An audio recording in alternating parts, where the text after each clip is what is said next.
샬롬. 오늘도 주의 말씀 붙잡고 평안을 누리십시오.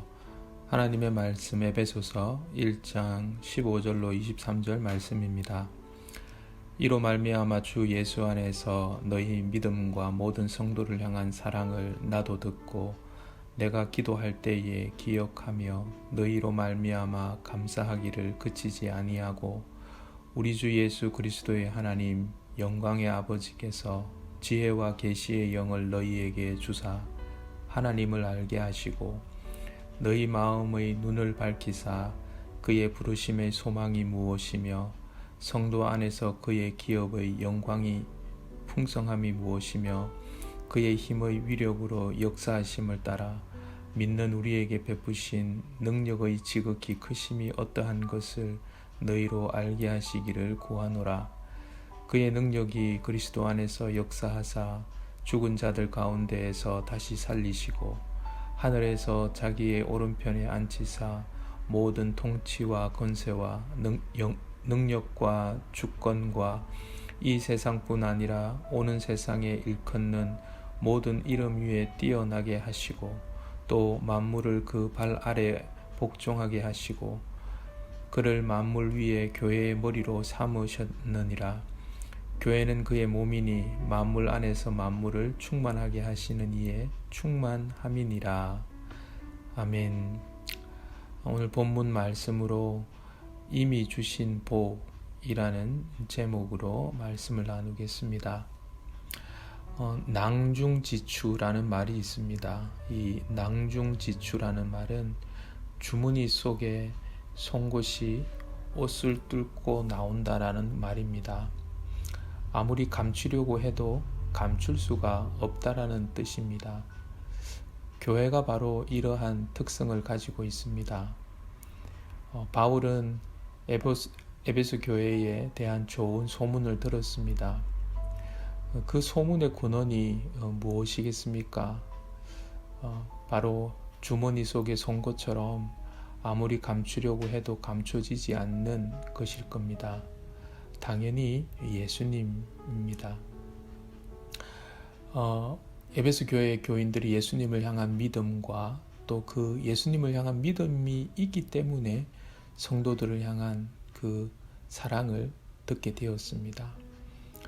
교회는 무엇보다도 하나님을 향한 믿음 그리고 사람 사이에 이 사랑으로 소문이 나야 합니다. 교회의 자랑은 바로 이와 같은 예수님을 향한 믿음과 서로를 향한 사랑입니다. 바울이 이 소문을 듣고 얼마나 기뻐했겠습니까? 또 우리 주님은 또 어떠했겠습니까? 바울이 정말 기쁨으로 정말 기도가 절로 나왔고 또 그 감사가 멈춰주지 않았다라고 이렇게 16절에서 말합니다. 내가 기도할 때에 기억하며 너희로 말미암아 감사하기를 그치지 아니하고 잊혀진 것을 애써 기억한 것이 아니라 그냥 기억이 났고 저절로 감사가 나왔다라는 말이죠. 우리가 교회를 위해서 기도할 때에 이렇게 되기를 소망합니다. 이렇게 말씀을 드리면 우리 교회는 그런 교회가 아닙니다. 그래서 교회를 위해서 기도할 때마다 오히려 감사가 소멸됩니다. 이렇게 또 생각할 수 있을지 모르겠습니다. 근데 과연 이런 고백이 가능할 수 있을까요? 저는 이런 고백이 있을 수 없다고 생각합니다. 왜냐하면 교회가 사실은 문제가 없는 교회는 없습니다. 사실 이 에베소 교회도 문제가 하나도 없기 때문에 바울이 그렇게 감사할 수 있었던 것은 아니다라는 겁니다. 그것은 오히려 교회, 어떻게 보면 우리의 어떤 모임 그 자체가 아무런 문제가 없어서 힘들지 않아서가 아니라 오히려 그 모든 것을 뛰어넘을 수 있는 바로 그 기도의 능력, 다시 말하면 예수 그리스도의 그분의 능력이 있었기 때문에 기도라는 것은 결국 그분의 그 능력을 잇대는 것이고 그러할 때 그것이 가능한 것이다 라는 말씀이죠. 사실 사도 바울이 기도하고 있는 이 에베소 교회도 문제가 전혀 없는 것이 아니었습니다. 이 에베소서 말미에 가보면 4장 이후에 교인들에게 삶의 적용 부분들, 실천 부분들을 언급하는 부분에서 거짓을 버리라, 해가 지도록 분을 품지 말라, 비방하지 말아라, 서로 용서해라, 서로 피차 복종하라, 이런 말들이 계속 반복됩니다. 에베소서의 핵심 단어 가운데 하나가 이 하나됨입니다. 그만큼 교회가 잘 하나되지 못한 부분이 있기 때문에 이 하나됨을 강조했을 필요가 있었을 것이라고 생각되어집니다. 무슨 말입니까? 문제가 없어서 감사가 넘친 것이 아니라 기도할 때에 기도했기 때문에 감사의 제목만 보이게 됩니다. 왜 그럴까요? 바로 우리가 기도할 때에 사실 예수 그리스도 그분이 보이게 됩니다. 오늘 이 본문의 이 소제목은 제가 이미 받은 복이라고 이렇게 이미 주신 복이라고 이렇게 붙였지만 성경에는 사도 바울의 기도라고 그렇게 소제목이 붙어져 있습니다. 바울이 그렇게 교회를 위해서 기도할 때에 사실 사도 바울에게 보이는 것은 예수 그리스도 그분이 보인 것입니다. 그분이 십자가에서 이루신 하나됨이 믿어졌고 그 이루신 교회가 믿어졌기 때문에 감사할 수 있었습니다. 마치 우리가 닭이 먼저냐 달걀이 먼저냐라는 말을 합니다. 세상 사람들은 이것에 대해서 혼돈합니다. 하지만 우리는 혼돈해서 안 됩니다. 당연히 닭이 먼저입니다. 예수 그리스도 그분이 이루신 일이 먼저다라는 것이죠. 그래서 그분이 이루신 그분을 보게 될 때에 우리는 어떤 가운데에서도 감사의 제목을 가질 수밖에 없다라는 것이죠. 이것이 바로 바른 순서입니다. 그래서 우리가 감사의 조건이 있어서 감사하는 것이 아니라 예수 그리스도 그분 때문에 감사하지 않을 수 없는 것입니다.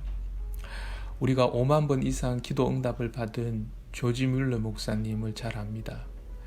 사람들이 이 조지 뮬러 목사님이 아니 어떻게 그렇게 기도 응답을 잘 받을 수 있었을까? 무슨 특별한 방법이 있었을까? 라고 이렇게 생각을 합니다. 근데 사실 조지 뮬러 목사님은 이런 말을 했습니다. 하나님의 뜻을 찾는 데 있어서 말씀을 통한 성령님의 깨우침이 진지하고 참을성 있게 임했던 때를 저는 잘 기억하지 못합니다. 그럼에도 불구하고 저는 항상 바른 인도를 받았습니다. 이 조지 뮬러 목사님이 무슨 지금 말을 하고 있는 겁니까? 이것은 조지 뮬러 그분이 대단해서가 아니다라는 겁니다. 나는 오히려 그렇게 5만 번의 기도할 때에 성령님의 깨우침, 그리고 내가 그 기도 응답을 참을성 있게 그 성령님이 진지하게 나에게 임하시는 그러한 때를 잘 기억하지 못한다. 그럼에도 불구하고 항상 바른 인도를 받았다. 이것은 자기가 대단해서가 아니라 바로 그 성령님, 늘 예수 그리스도께로 인도해 주시는 그 성령님의 인도 때문에 가능했다라는 것입니다. 그는 그저 기도했습니다. 근데 기도할 수 있었다라는 그 자체가 바로 성령님의 인도를 받을 수 있었다라는 것이죠. 기도 자체가 이미 기도 응답이 이루어진 겁니다. 그러니까 우리가 이제 흔히 기도 자체가 목적이라는 말이 바로 상통하는 말입니다. 우리가 기도할 수 있다면 우리는 이미 성령님의 인도를 받게 되는 것이죠. 그래서 기도할 수 있다면 응답은 이미 이루어진 겁니다. 언제 이루어졌습니까?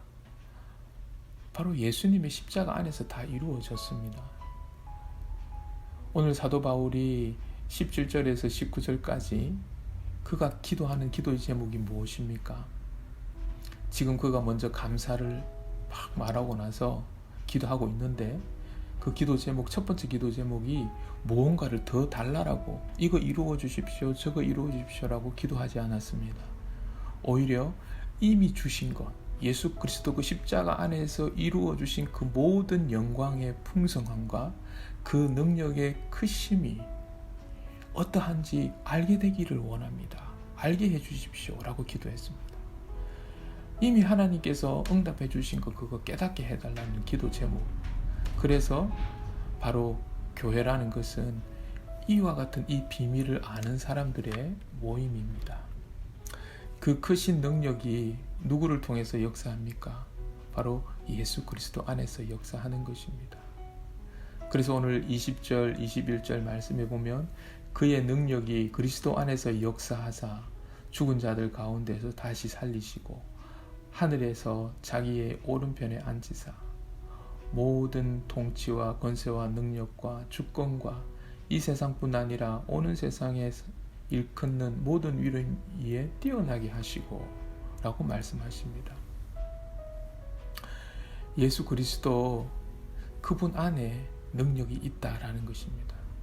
그래서 교회를 위해서 기도할 때에 그분의 능력이 기도하는 그때에 드러나게 되고 깨닫게 되는 것입니다. 그러니까 우리가 로마 시대의 그 카타콤 교회나 중국의 그 마오쩌둥 시대의 문화혁명으로 인하여서 중국 교회가 그렇게 핍박받고 어려움 받을 때, 그런 어려움 가운데에서 오히려 교회가 능력 있는 교회로 세워졌습니다. 왜 그렇습니까? 바로 기도할 때 그 예수 그리스도의 그 능력이 환경이 좋고 감사의 제목이 풍성해서가 아니라 예수 그리스도의 능력이 그때 드러났기 때문에 라는 것입니다. 교회는 문제가 있고 없고의 문제가 아닙니다. 교회의 문제는 거기 있지 않습니다. 그것을 제일 잘 표현해 주시는 말씀이 오늘 23절 말씀입니다. 교회는 그의 몸이니 만물 안에서 만물을 충만하게 하시는 이의 충만함이니라. 무슨 뜻입니까? 충분하다라는 것입니다. 예수님 안에서 이미 충분하다라는 것입니다. 그리스도의 다스림을 의심하지 마십시오. 다른 길을 찾지 마십시오. 오히려 우리는 다른 길을 찾으려고 하는 그 다른 이유를 찾으려고 하는 그것을 우리가 경계해야 됩니다. 오늘 예수님 그분께서도 요한복음 3장에서 명확하게 말씀하셨습니다. 우리가 거듭나지 아니하고는 결탄코 우리가 영생을 얻지 못한다. 성령님으로 중생하지 않으면 신앙생활이 불가능하다라고 말씀하셨습니다. 그 말은 무슨 말씀입니까? 바로 그 성령님은 날마다 우리를 예수님께로 인도하시는 분입니다. 성령이 하시는 일은 다른 길이 아닙니다. 예수님께서 이미 이루어 주신 그 일을 우리로 하여금 다시금 생각나게 하고 깨닫게 하고 우리로 하여금 날마다 그 예수님께로 인도하시는 것입니다. 바로 우리 속에 그 예수님이 계신다라는 것입니다. 그것을 믿게 하시는 분이 성령님이십니다. 그러니 그것을 기도할 때마다 우리는 감사할 수밖에 없고 하나님 이미 예수님 안에서 이루어 놓으신 그 능력을 힘입어서 우리가 그 능력으로 살아갈 수 있게 된다라는 것입니다. 오늘도 이미 주신 그 복을, 이미 주신 그 은혜를 누리시는 우리 모든 성도님 되시기를 주의 이름으로 축복드립니다. 하나님 아버지 감사합니다.